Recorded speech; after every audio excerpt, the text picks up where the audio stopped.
এখানে বসেই হিমু, মিসির আলী সহ নানা চরিত্রে প্রাণ দিতেন হুমায়ুন আহমেদ। লিখতেন ভাব, ভালোবাসা আর জীবন সংগ্রামের সহজ সরল কাহিনী।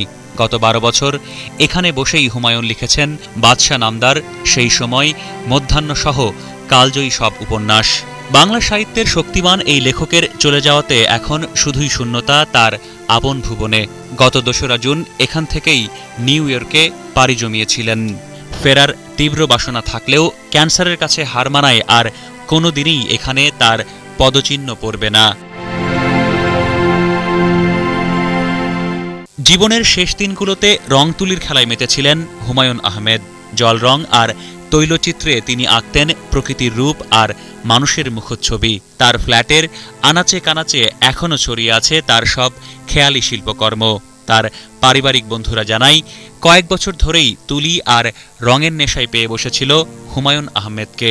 একটা মানুষ কিছুই জানেন না আঁকা সম্বন্ধে, বই পড়ে পড়ে আঁকছেন, একটার পর একটা ক্যানভাস নষ্ট করছেন, তারপর কেমন করে কি সুন্দর করে আঁকা শিখলেন।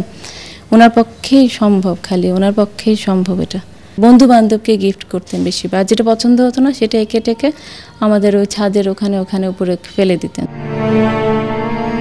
জীবনের সাঁঝবেলায় কি কারণে হুমায়ুন চিত্রকলার প্রতি ঝুঁকেছিলেন তা এক রহস্য।